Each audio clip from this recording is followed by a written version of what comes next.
വിശുദ്ധ ലൂക്കോസ് എഴുതിയ സുവിശേഷം 9-ാം അധ്യായം 18 മുതൽ 20 വരെയുള്ള വാക്യങ്ങൾ. ഒരിക്കൽ അവൻ തനിയെ പ്രാർത്ഥിക്കുകയായിരുന്നു. ശിഷ്യന്മാരും അവൻ്റെ കൂടെ ഉണ്ടായിരുന്നു. അപ്പോൾ അവൻ ചോദിച്ചു, ഞാൻ ആരെന്നാണ് ജനങ്ങൾ പറയുന്നത്? അവർ മറുപടി നൽകി, ചിലർ സ്നാപക യോഹന്നാനെന്നും മറ്റു ചിലർ ഏലിയ എന്നും വേറെ ചിലർ പൂർവ്വ പ്രവാചകന്മാരിൽ ഒരാൾ ഉയർത്തിരിക്കുന്നു എന്നും പറയുന്നു. അപ്പോൾ അവൻ ചോദിച്ചു, ഞാൻ ആരെന്നാണ് നിങ്ങൾ പറയുന്നത്? പത്രോസ് ഉത്തരം നൽകി, നീ ദൈവത്തിൻ്റെ ക്രിസ്തു ആണ്. മാർത്താണ്ഡം ഭദ്രാസനത്തിൻ്റെ സ്ഥാപന ദിനമാണിന്ന്. ഇന്ന് നമ്മുടെ ധ്യാന വിഷയം പത്രോസിൻ്റെ വിശ്വാസ പ്രഖ്യാപനമാണ്. ലൂക്കായുടെ സുവിശേഷത്തിൽ ഉടനീളം നാം കണ്ടുമുട്ടുന്ന യേശു പ്രാർത്ഥിക്കുന്ന യേശുവാണ്. ഓരോ സന്ദർഭത്തിനു മുമ്പും പ്രാർത്ഥിച്ചിട്ട് മാത്രം മുന്നോട്ടു പോകുന്ന യേശു. അടയാളങ്ങളും അത്ഭുതങ്ങളും പ്രവർത്തിച്ച ശേഷം പ്രാർത്ഥിക്കുന്ന യേശു. ഇവിടെയും ഞാൻ ആരാണ് എന്ന് ശിഷ്യരോട് ചോദിക്കുന്നതിന് മുമ്പ് യേശു പ്രാർത്ഥിക്കുകയാണ്. പ്രാർത്ഥിക്കുന്ന യേശുവിൻ്റെ കൂടെ ശിഷ്യന്മാരും ഉണ്ട്. ഞാൻ ആരാണ് എന്നാണ് ജനങ്ങൾ പറയുന്നത് എന്ന ചോദ്യത്തിന് ജനങ്ങളുടെ അഭിപ്രായങ്ങൾ ശിഷ്യർ പറയുന്നു. ചിലർ പറയുന്നു സ്നാപക യോഹന്നാനാണെന്ന്, മറ്റു ചിലർ ഏലിയ എന്നും വേറെ ചിലർ പൂർവ്വ പ്രവാചകന്മാരിൽ ഒരാൾ ഉയർത്തിരിക്കുന്നു എന്നും പറയുന്നു.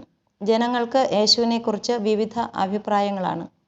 ഓരോരുത്തർക്കും ഓരോ രീതിയിലാണ് യേശുവിനെ അനുഭവിക്കാൻ സാധിക്കുന്നത്. യേശു വീണ്ടും ചോദിക്കുകയാണ്, ഞാൻ ആരെന്നാണ് നിങ്ങൾ പറയുന്നത്? ഞാൻ നിങ്ങൾക്ക് ആരാണ്? പത്രോസ് മറുപടി പറയുന്നു, നീ ദൈവത്തിൻ്റെ ക്രിസ്തു ആണ്.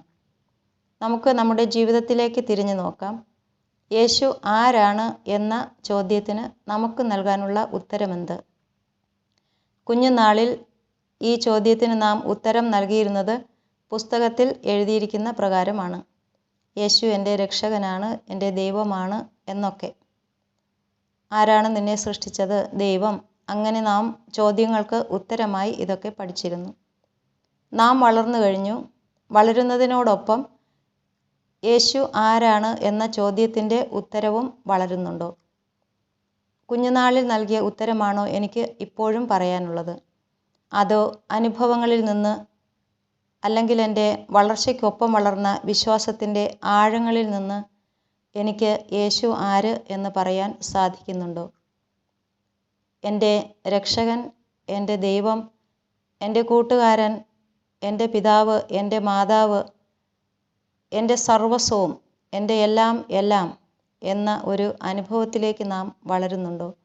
ആത്മാർത്ഥമായി ഹൃദയത്തിൻ്റെ ആഴങ്ങളിൽ നിന്ന് യേശുവെ അങ്ങൻ്റെ സർവസ്വമാണ് എന്ന് പറയുവാൻ തക്ക വിധം നാം വളർന്നിട്ടുണ്ടോ? ഞാൻ ആരെന്നാണ് ജനങ്ങൾ പറയുന്നത്? ഞാൻ ആരെന്നാണ് നിങ്ങൾ പറയുന്നത്?